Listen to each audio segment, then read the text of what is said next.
En las viviendas de origen informal, a menudo se construyen cimentaciones sobre rellenos o suelos de baja capacidad portante, debido a que no se explora el subsuelo para conocer sus características geotécnicas. De igual manera, se construyen elementos de cimentación con dimensiones y cuantías de refuerzo inferiores a las mínimas establecidas. Por otra parte, se construyen viviendas con cimentaciones sobre terrenos inclinados sin la utilización de pilares para evitar el deslizamiento de la construcción. Finalmente, se construyen muros de contención en piedra sin los refuerzos ni elementos de confinamiento. Por medio de este taller vamos a demostrar la importancia de explorar el subsuelo como requisito previo y primer paso de diseño en la construcción de una vivienda, para demostrar su importancia frente a la estabilidad y durabilidad de la estructura. También vamos a determinar las medidas y cuantías mínimas de refuerzo para la construcción de cimentaciones superficiales compuestas por vigas o por zapatas aisladas. Finalmente, vamos a establecer las afectaciones que se presentan en viviendas construidas en terrenos inclinados y analizar los elementos constructivos que pueden mitigar el riesgo por asentamiento o deslizamiento. Para continuar con este taller, los dejo con el arquitecto Raúl Rojas, experto en coordinación de proyectos de construcción. Antes de comenzar el taller, realizaremos unas preguntas para abordar el tema. La primera de ellas es: ¿qué diferencias puede percibir entre un suelo arenoso y un suelo arcilloso? ¿Qué pasa si hay agua en los suelos? ¿Su comportamiento es el mismo?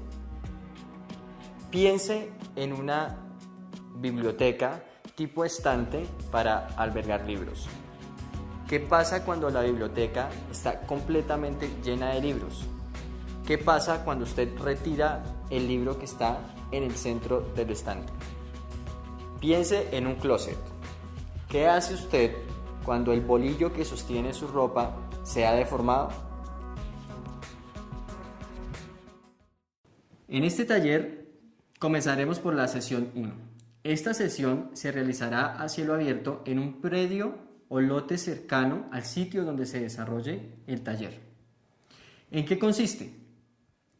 En primer término, se realizará una división por grupos de los participantes de esa sesión y harán una exploración del entorno inmediato de ese lote o predio que se ha tomado como referencia para realizar el procedimiento establecido en el título E en lo que atañe a cimentaciones y estudio geotécnico, el cual considera 4 puntos consignados en la guía del tallerista y además tomados de la norma sismorresistente.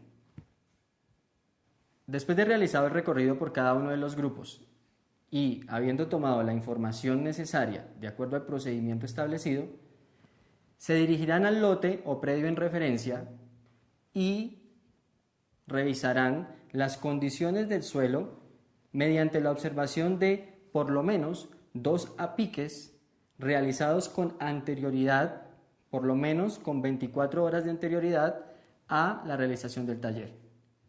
Estos apiques permitirán conocer las condiciones reales del subsuelo y permitirán tomar 24 horas antes de la sesión del taller las muestras necesarias para hacer la prueba de la botella plástica con agua que se describe en la guía del tallerista. Es importante que se tomen esas muestras 24 horas antes, pues es el periodo durante el cual se debe dejar la botella con las muestras de suelo para poder mostrar los resultados en el momento de la sesión del taller. Una vez observadas las condiciones del terreno en los apiques y conociendo las condiciones del entorno inmediato de ese sector o ese lote de referencia, se volverá al salón de clase, se compartirá lo visto y lo aprendido y por último se revisará por cada uno de los grupos mediante estudios de suelos que entregará el tallerista qué información contiene un estudio de suelos.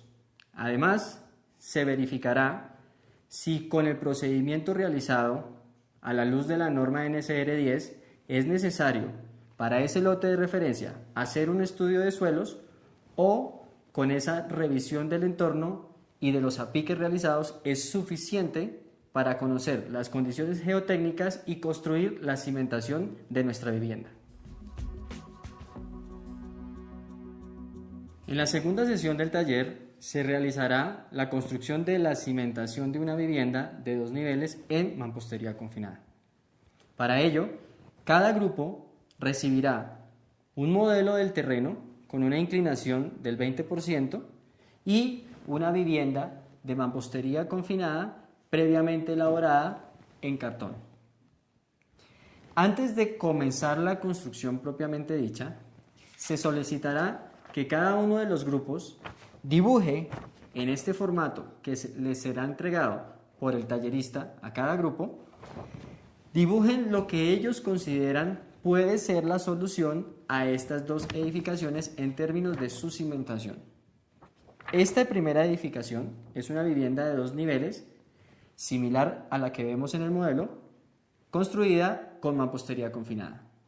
El edificio que se ve en la parte inferior es un edificio de pórticos de 3 niveles que su uso también es vivienda. Una vez planteadas las soluciones por cada uno de los grupos, será el tallerista quien socialice los planteamientos de cada uno de ellos para conocer el nivel de detalle y de conocimiento que tienen frente al tema.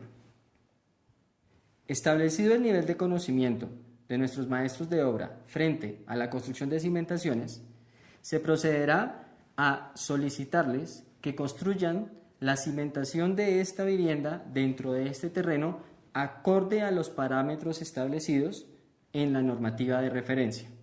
Para este caso, el título E de la NSR 10.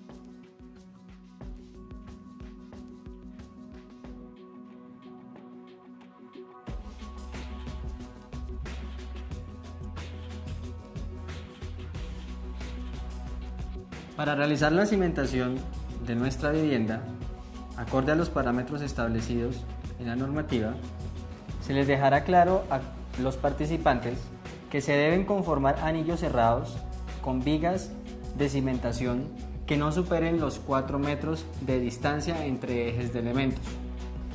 Ejemplo, en este caso tenemos una distancia de 3 metros y estamos generando un anillo cerrado en cada uno de los ejes donde van muros portantes.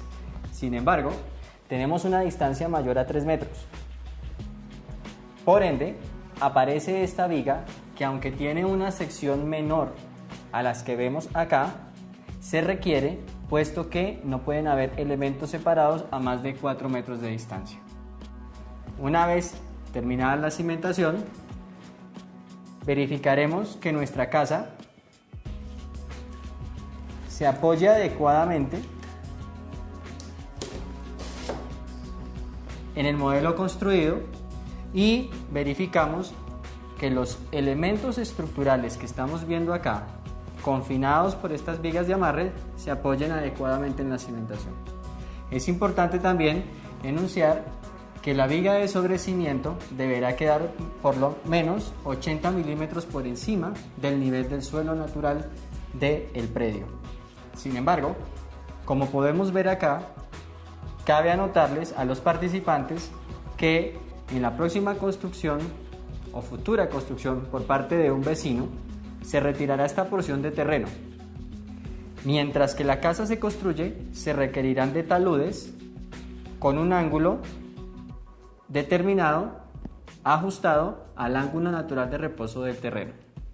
Para finalizar esta actividad, se les solicitará a los integrantes que consideren los elementos de contención de tierras presentes en su lote.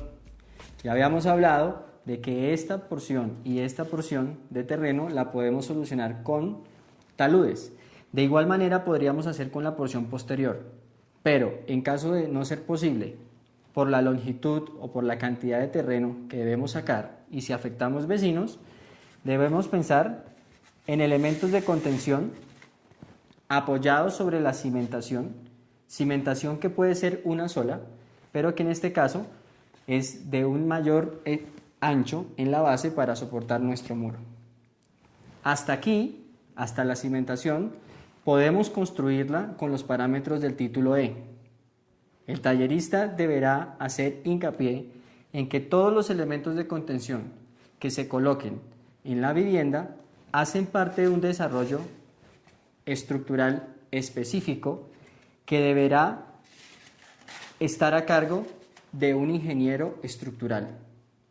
Este tipo de elementos tienen un diseño constructivo mucho más detallado que no puede ser realizado simplemente con los parámetros del título E.